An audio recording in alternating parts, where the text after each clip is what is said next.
The following program was provided by an independent producer solely responsible for its content.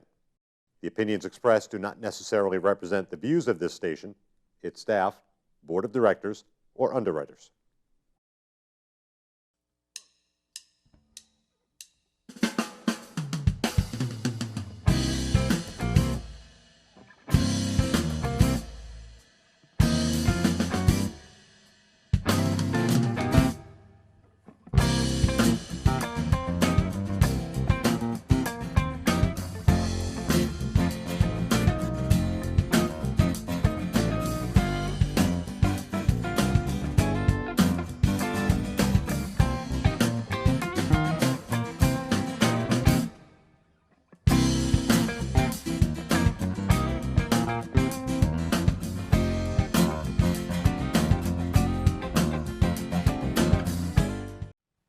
Welcome to Gate City Chronicles. I'm Kevin Avard, your host. And today I have another author on our show, and her name is Kathleen Laplante. And she wrote a book, the title, Unraveling My Father's Suicide, a memoir. Welcome to the show. Thank you. I'm honored that you came on the show. And now you hail all the way from Hudson, Massachusetts. Right. Wow, that's interesting. But you have some roots here in New Hampshire. I do. I was born and raised in Manchester. I've worked in Nashua. I lived in East Derry. So you're almost a native. And I went to UNH. And you went to UNH, wow. Right. So, well, welcome to the show. It's an unusual title, Unraveling My Father's Suicide. And this is a book you wrote.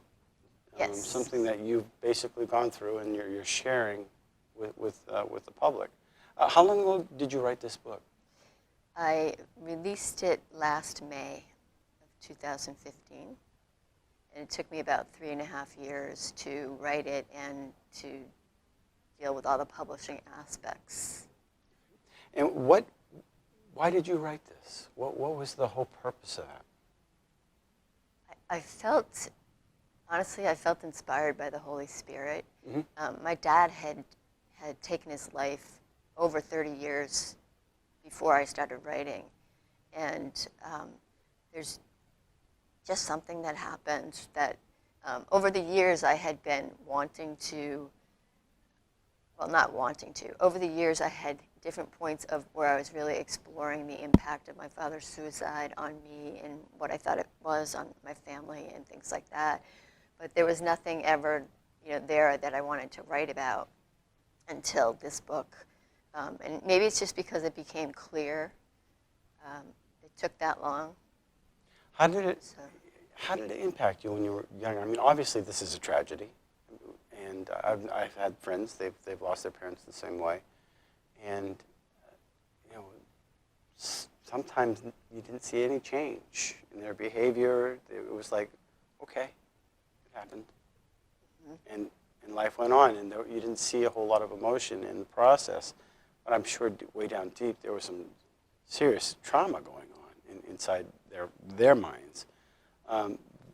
This happened when you were 21 years old.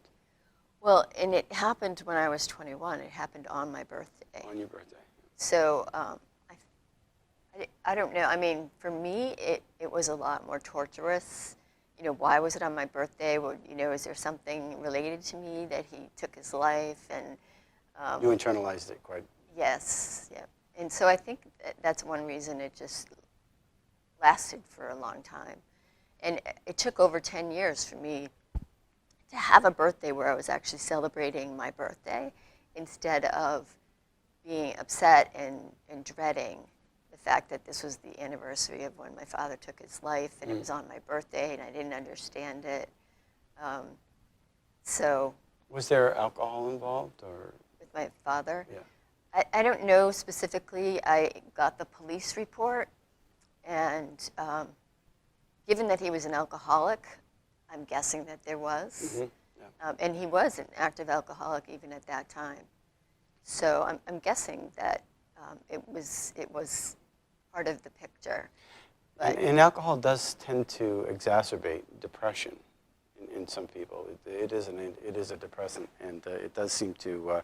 If you're struggling with depression, it definitely heightens that experience for people. And you have a chart in front of you right now, and it kind of blew my mind, but it's something that you don't think about that often. But you said suicide or depression is high in New Hampshire? Yeah, the American Foundation for Suicide Prevention, AFSP.org, they track suicide, and have tracked it for many years. The last bit of data, I think, was 2015 that was available. Actually, no, maybe it was 2014, because my book came out in 15. So yeah, they have this metric called the suicide rate. And it's kind of like a per capita statistic where they take the number of suicides that occurred that year and they divide it by the population and then multiply it by 100,000. So it ends up, or maybe it's the other way around. Anyways, it ends up being the number of suicides per 100,000 people in the state. And the average for the national average is 12.9, while New Hampshire is up to 17.6, I believe. Really? 17.6. And Massachusetts is much lower. It's at 8.25 or something like that, yeah. What are they attributing that to? Is it just a raw number? Or is it men, women, children, teenagers, or? I don't know the distribution of the suicides. I suppose I could have gotten that, but I didn't. They don't have that readily available on the site. But I think this is just all suicides, and whether it's teenagers or adults. Interesting. So you wrote this book, and we were talking a little bit, and it took you a while to come to a good place, and obviously this happened a while ago. And it took you a few years to process this whole event. Right. How did you process this? Let's see. Well, psychotherapy was one. Mm-hmm. The use of medication helped sort of clear up some of my depression and my thinking, so that was another useful thing. And then just talking about it with people as I could. Mm-hmm. Earlier on, I couldn't talk about it with people. Even my student friends, it was very difficult for me to come back from my father's funeral service and go back into school. It was nice. My fellow classmates gave me flowers, sent me cards, that kind of thing. But I was really reserved. I tend to be reserved anyway, and I think that was why it was really hard for me to talk about and to process. Plus the fact that I love my family, and I'm not badgering them. They were, I think, doing what most normal siblings do. But when I would bring up the fact that this happened on my birthday and why did it happen, and maybe, Dad did this because blah, blah, blah, blah. The response back wasn't one of compassion and support.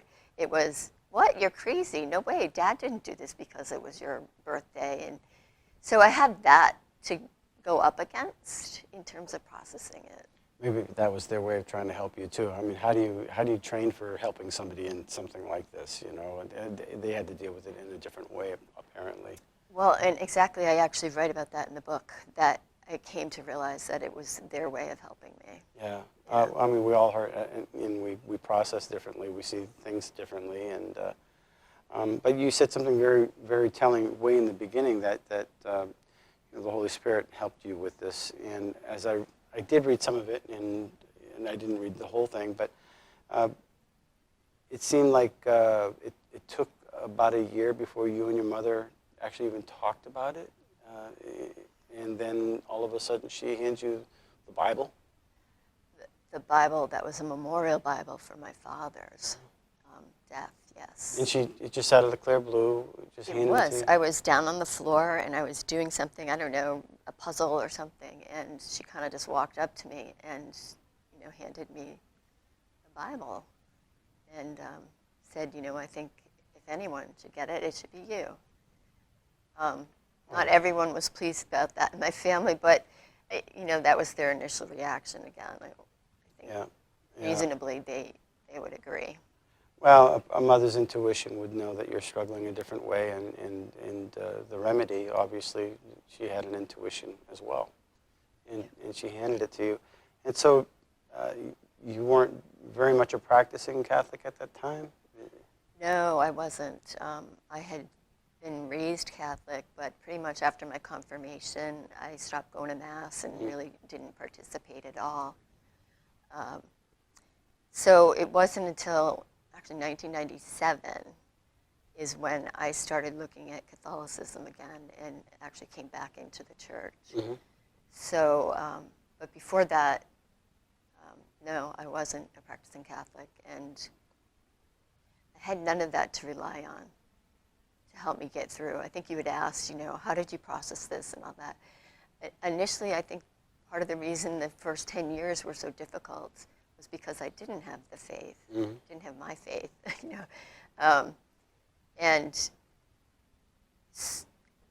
so once I did get it, it helped pull things together for me. Usually when somebody hands you a big book, right? Oh, like a Bible? Like the Bible, where do you begin? Where did you begin?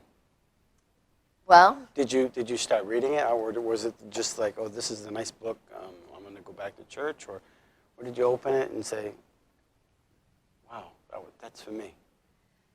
I didn't say, wow, that's for me. In fact, I didn't really read it. I looked at it, and I looked at the pictures in the back, glossy pictures, really nice, of the Holy Land and things like that. But it was a long time before I actually started reading it to read it, to absorb messages from God, basically, and Jesus. But what else was I going to say about that? Okay. What happened is my husband at the time and I moved to New York. We moved into the Niagara Falls area. I brought my Bible with me. And my husband actually ended up reading the whole thing from cover to cover. And I've done that a few times. It's not bad reading. It's a good read. I know it is, but I'm terrible. Anyways, yeah. So he read the whole thing, and he felt like he had conversions as he was going along, and then at the end, and then my first son was born, and it was just a born-again experience for him because he was at the birth, and it just rolled him over.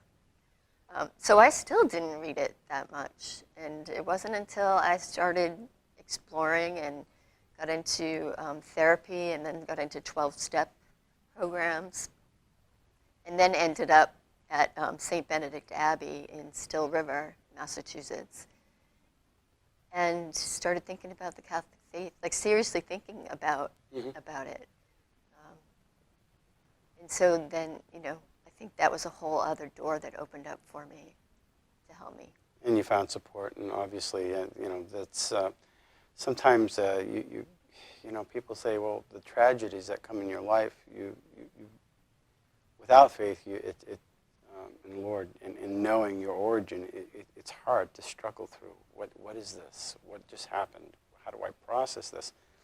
And I immediately reflect back to the book of Job, where he lost his entire family, a whole number of things in a very, very short period of time. Then he suffered for at least a year or more with sores all over. And yet in all that time the Lord said he sinned not. But he certainly had questions. And he had to process all the calamity. And some people can just throw up their arms and give up.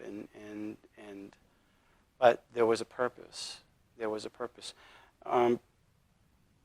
It's interesting because, I told you before I came on the show, I talked to a neighbor. And my neighbor basically said that one of her friends is struggling with suicide and depression. The thoughts of suicide, and he can't come out of it. And he's in his 60s, and they've given him shock, everything. They don't know what to do. I mean, he's really sunk deep.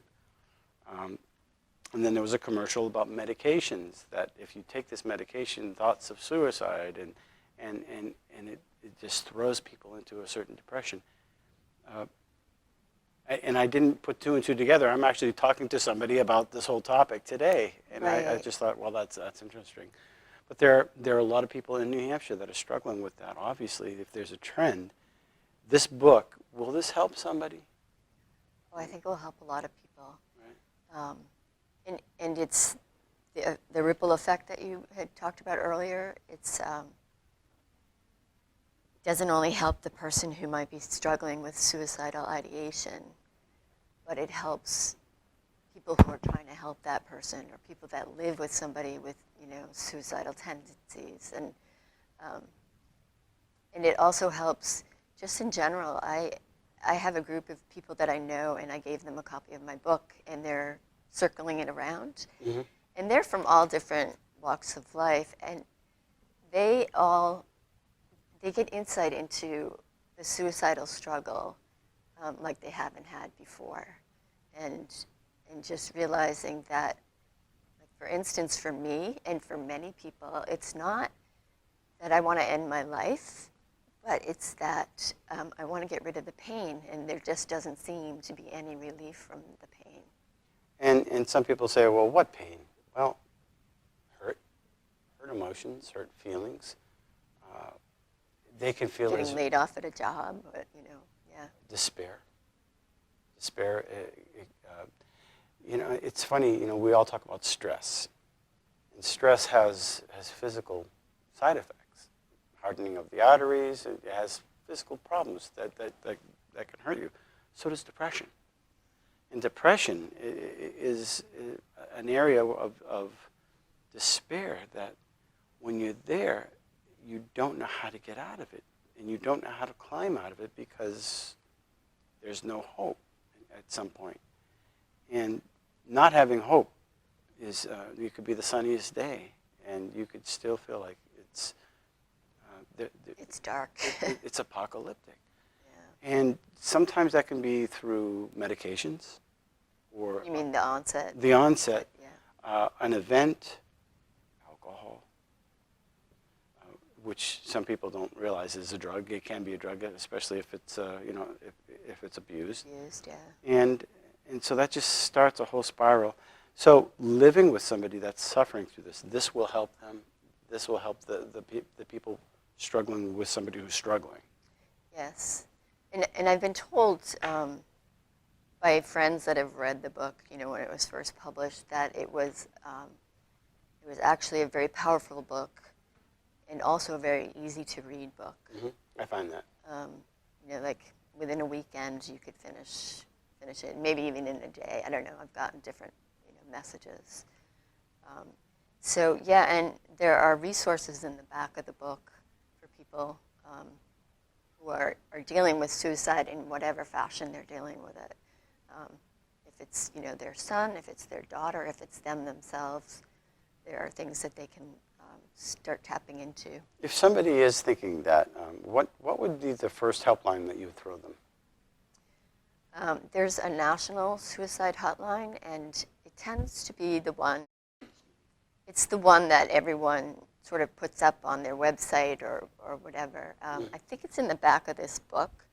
Also, I included it. But there's also, let's see, I don't think I have it here. Even in states, there are a bunch of different resources. Okay, and let me ask it a little bit differently. So, okay. No, that was good. I mean, and I think that's important. Those are definitely. But if I know somebody's struggling, and I mean, sometimes I could say, here, call this, or I could say something, or I could reach out in a way that would say, look, I understand, or how can I help you? How can I listen to you? How can I approach somebody that is struggling in that area in a way that wouldn't be offensive, but lets them know I care enough to come alongside? Right. I think everything that you just said is suitable and even good. Things that you could say.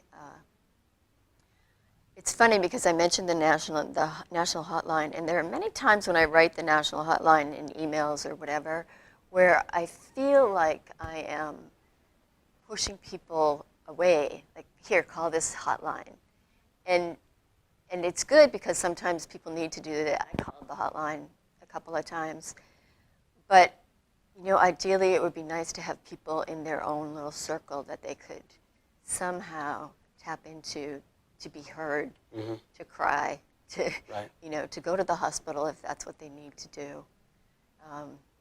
There's a thing that I mentioned in my book. It's called the Suicide Safety Plan, and it's done differently by different people, but it's basically for people who have struggled with being suicidal for a while. They put this plan together with the therapist, or if that's not going to work out, just put it together.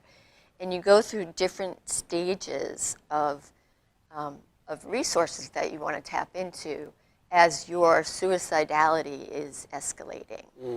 So earlier on, you might be having these, just kind of intermittent thoughts or whatever. So you might decide, you know what, I think I'm going to take a bath, I'm going to go for a walk, I'm going to try to calm myself down. And then if it gets more and more, powerful, I should say, then you do more and more powerful things. Like, one is you remove anything from the house that could cause you to take your life. So guns, belts, whatever, just, get rid of them. And then, there's going to the hospital. So it goes in Different series stages, and different stages, right? So that's just another tool that you have control over. For people that do not suffer from, this is foreign to them. For people that don't, and yet they could be side by side with somebody that is just the polar opposite and is completely struggling. And for them to identify, they just can't concept or conceive of the idea of somebody thinking that way, but it's a reality. It's definitely. I don't know if we've mentioned that I actually attempted suicide myself. I didn't know. Yeah. So this was several years after my father's suicide, and is it hereditary? Is it? I don't. They're still looking at the gene. I think from what I've read, but it's definitely prevalent in families. So if a family member has taken their own life, it is much more likely that somebody in that family will also take their life compared to somebody who's in a family that has not had that. So, it's family clustering is one of the words that is used. And in my instance, there was my father. I attempted. I have 2 cousins that actually took their lives. And then there's another person in the book, Ethan, that I mentioned that had suicidal ideation and found out about my book and was really excited, thought I should, definitely get this book out there. People need to know about it.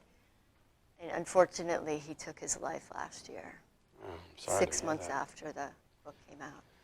So it's something that can save a life, obviously help somebody that may be struggling. You may be able to recognize some of the signs that they're dealing with.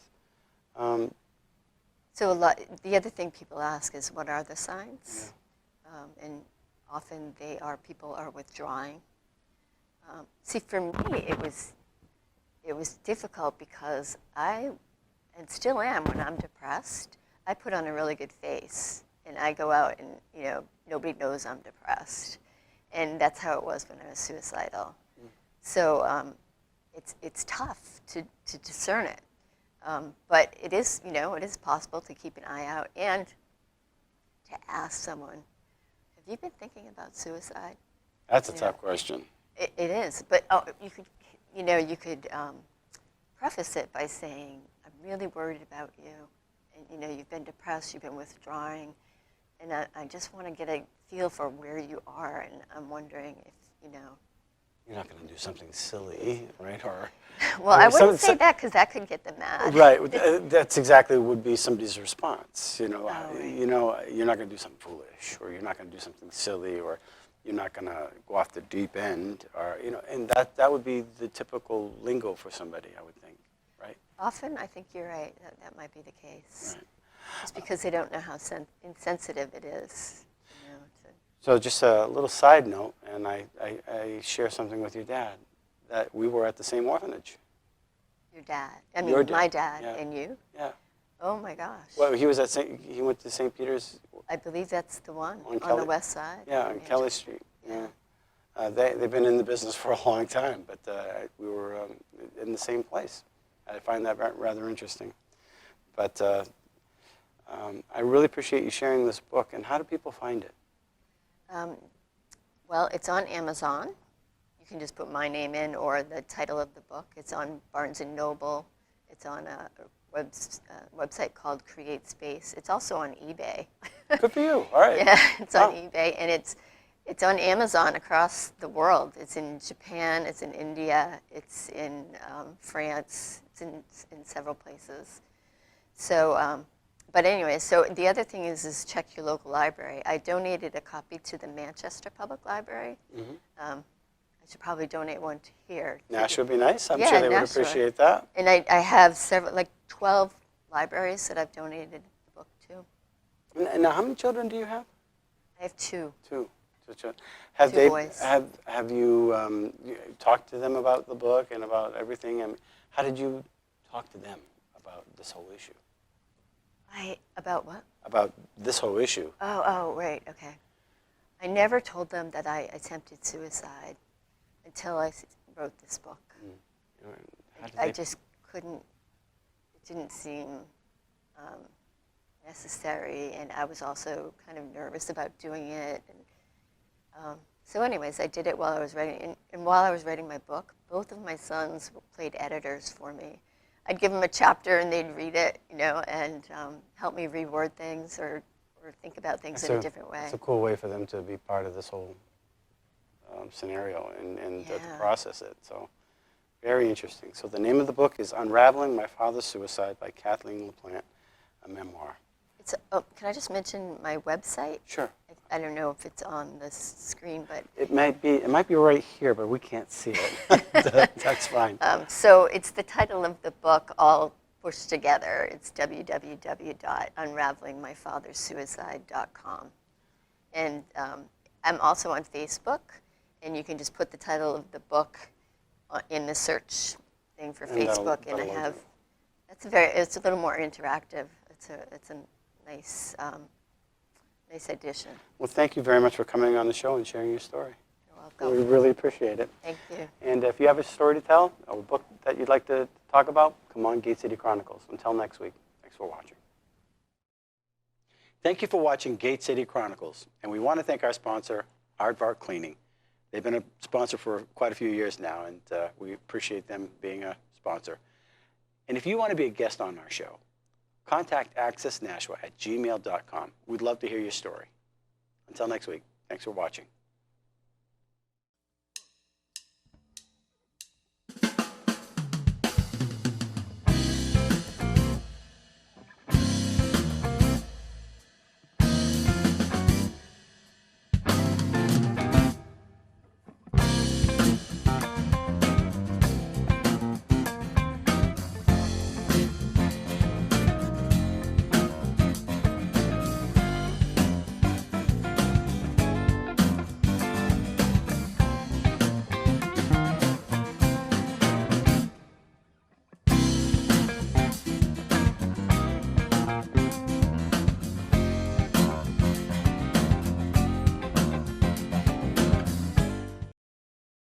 The preceding program was provided by an independent producer solely responsible for its content.